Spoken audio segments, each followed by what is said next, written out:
দশম শ্রেণীর চতুর্থ অধ্যায়ের শেষ ক্লাস।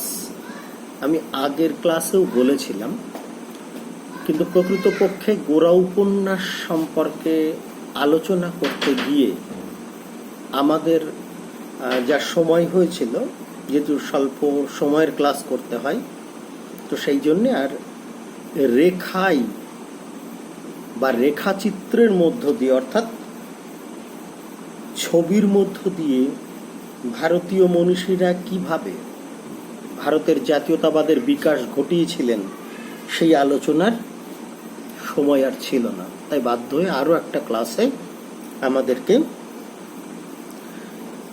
এই রেখাচিত্র অর্থাৎ ছবির মধ্য দিয়ে কিভাবে জাতীয়তাবাদের উন্মেষ ঘটেছিল সেইটা আলোচনা করতে আর একটা ক্লাস করতে হলো। তো এক্ষেত্রে সিলেবাস অনুযায়ী আমরা দুটো বা দুজনের চিত্র সম্পর্কে আলোচনা করব। সেটাই সিলেবাস অনুযায়ী গুরুত্ব দেওয়া আছে। একটা হচ্ছে অবনীন্দ্রনাথ ঠাকুর অঙ্কিত ভারত মাতা চিত্রটি কিভাবে জাতীয়তাবাদের উন্মেষে সহায়তা করেছিল, আর গগনেন্দ্রনাথ ঠাকুরের অঙ্কিত একাধিক ব্যঙ্গচিত্র কিভাবে ভারতীয় জাতীয়তাবাদের উন্মেষে সহায়তা করেছিল। তো আমরা বলবো, ব্রিটিশ শাসিত ভারতবর্ষে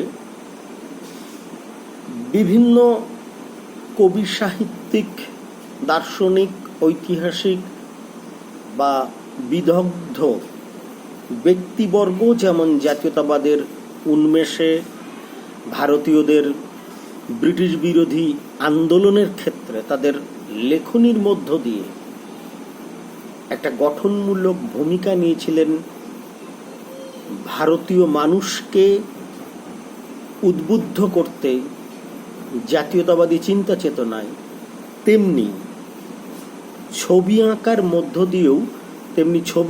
মধ্য দিয়েও অবনীন্দ্রনাথ ঠাকুর এবং গগনেন্দ্রনাথ ঠাকুর এই কাজটা করেছিলেন। তো আমরা প্রথমেই দেখব অবনীন্দ্রনাথ ঠাকুর তার ভারত মাতা চিত্রের মধ্য দিয়ে কিভাবে জাতীয়তাবাদের উন্মেষে সহায়তা করেছিলেন। ভারত মাতার চিত্রকর হলেন অবনীন্দ্রনাথ ঠাকুর। এই ছবিটি তিনি 1902 খ্রিস্টাব্দে বঙ্গমাতার চিত্র প্রাথমিকভাবে অঙ্কন করেন। পরে ভারতের প্রেক্ষাপটে ভারত মাতার চিত্র অঙ্কন করেন 1905 খ্রিস্টাব্দে। এই ভারত মাতার চিত্রতে যা বর্ণিত আছে বা চিত্রতে যেটা প্রকাশিত হয়েছে সেটা হলেন ভারত মাতা গেরুয়া বসনে আছেন, ভারত মাতার 4টি হাত, তিনি এক হাতে ধরে আছেন ধানের গোছা, সাদা কাপড়, পুঁথি, জপমালা, এই সবগুলো তার দ্রব্য রয়েছে 4 হাতে, এবং তিনি যেন একটা সবুজ ধরিত্রীর উপরে দাঁড়িয়ে আছেন। তার পায়ের নিকটে রয়েছে পদ্মফুল, আর পিছনে রয়েছে সুবিস্তৃত নীল আকাশ। ভারতমাতা চিত্রটি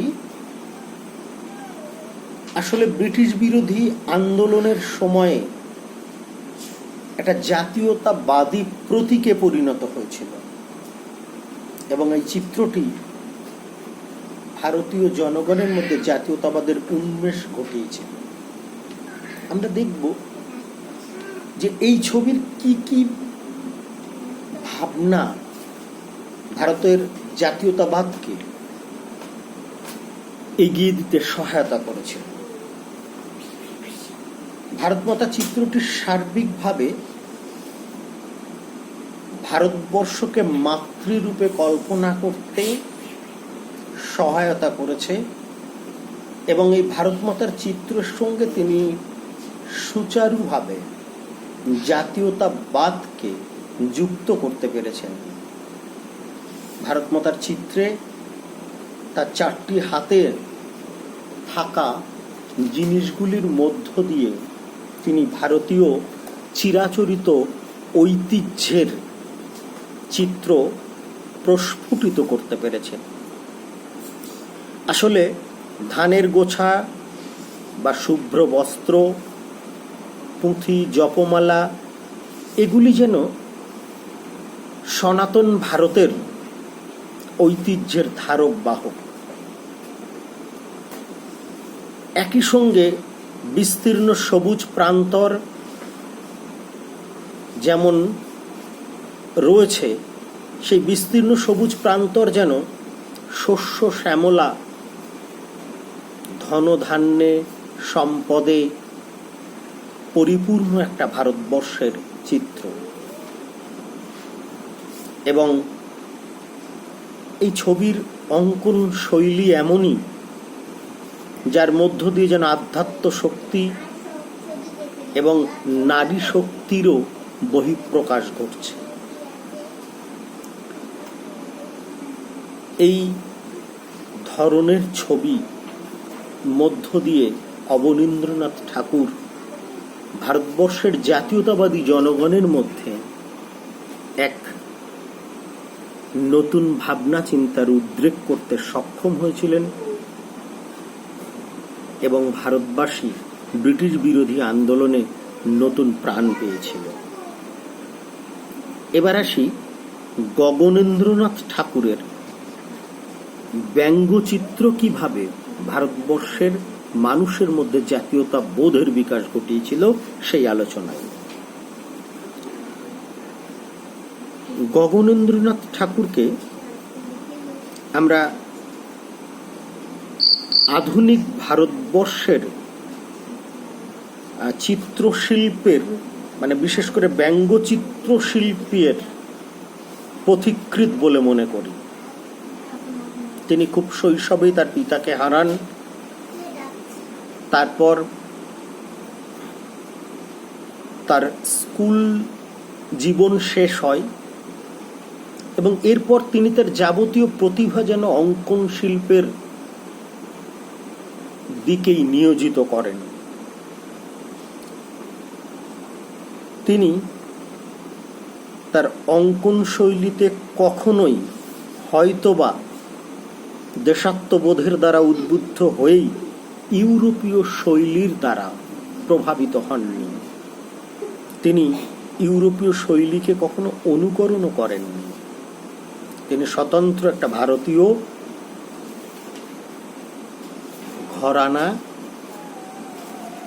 ঘরানার বিকাশ ঘটিয়েছিলেন চিত্রশিল্পের ক্ষেত্রে। তিনি তার চিত্রশিল্পের, মানে ব্যঙ্গচিত্র অঙ্কনে বহুমুখী প্রতিভার পরিচয় দিয়েছেন এবং ঔপনিবেশিক শাসন এবং তৎকালীন ভারতীয়দের আচার আচরণ সর্ববিষয়ে ব্যঙ্গচিত্রের মধ্য দিয়ে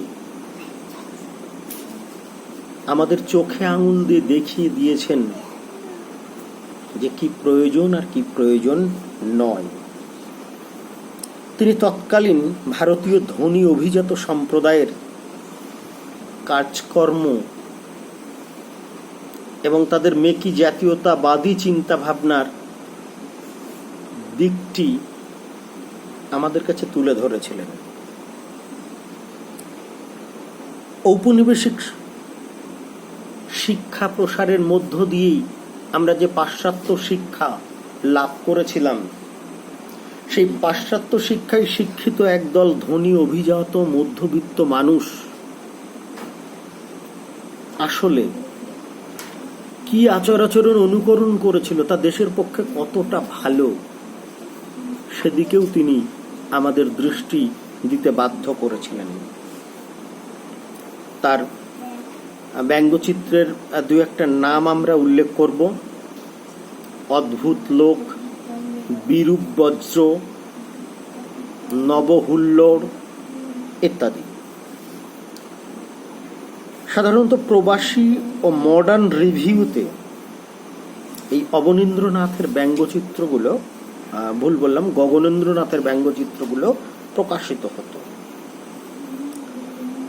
তার ব্যঙ্গচিত্রগুলি যেগুলি বিশেষভাবে জাতীয়তাবাদের সহায়তা করেছিল সেটা হচ্ছে ৬৪,০০০, যেখানে ব্রিটিশ শাসনে যারা সহযোগিতা করে তাদের প্রাপ্য বেতন নিয়ে একটা অঙ্কিত ব্যঙ্গচিত্র। তারপরে আমরা সবাই পড়েছি ব্রিটিশ ভারতের প্রশাসনিক আলোচনার ক্ষেত্রে যে মন্টেগু চেমসফোর্ড শাসন সংস্কার, যে মন্টেগু, মানে এখনো হয়তো তোমরা পড়োনি, পরে পড়বে, কিন্তু মন্টেগু চেমসফোর্ড শাসন সংস্কার ব্রিটিশরা চালু করেছিলেন, সেটাকে ব্যঙ্গ করে তিনি state funeral of Aisi old Bengal একটা চিত্র এঁকেছিলেন। ভারতবর্ষের ঔপনিবেশিক শিক্ষা ব্যবস্থা নিয়ে তিনি যে ব্যঙ্গচিত্র এঁকেছিলেন, সেখানে শিক্ষা প্রতিষ্ঠানগুলিকে তিনি কারখানার সঙ্গে তুলনা করেছেন। অর্থাৎ যন্ত্রচালিত মানুষ, তাদের মধ্যে আবেগ নেই, দেশাত্মবোধ নেই, এরকম একটা ভাবনার দ্বারা তিনি চালিত হয়েছিলেন। বহু ভারতবর্ষের মানুষ আসলে মেকি জাতীয়তাবাদের দ্বারা প্রভাবিত হতেন বা নিজেরা বড় জাতীয়তাবাদী বলে সমাজের সামনে জাহির করতেন নিজেদেরকে। গগনেন্দ্রনাথ সে সম্পর্কেও তার ব্যঙ্গচিত্র অঙ্কন করেন। এভাবে দেখা যায় যে তিনি তার শিল্পকলার মধ্য দিয়ে সমাজের, রাষ্ট্রের নানা বিষয় তুলে ধরেছেন এবং আমাদের বিবেকবোধকে জাগ্রত করেছেন। আমাদের কাজকর্মের সমালোচনা করে আমাদেরকে যথাযথ ব্রিটিশ বিরোধিতার পথে ফিরিয়ে আনতে, আমাদের মধ্যে ঐক্যবোধ, জাতীয়তাবোধ জাগাতে সহায়তা করেছেন।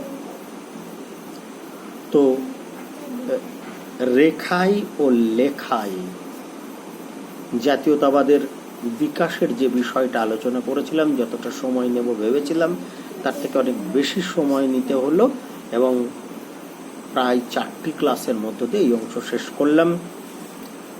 চতুর্থ অধ্যায় সংঘবদ্ধতার গোড়ার কথা আপাতত বেশ কতগুলো ক্লাস নিয়ে শেষ করলাম। তোমরা খুব ভালো করে এই অধ্যায়ের প্রশ্নগুলো, রাখি ম্যাম ইতিমধ্যে বেশ কিছু দিয়েছেন, আরও যদি দেন সেগুলোকে সামনে রেখে খুব ভালোভাবে পড়াশুনো করো। আবার 4-5 দিন পরে আমরা নতুন পঞ্চম অধ্যায়ের ক্লাস শুরু করব। সুস্থ থাকো, ভালো থাকো, সবাই বাড়িতে থেকে অত্যন্ত মন দিয়ে পড়াশোনা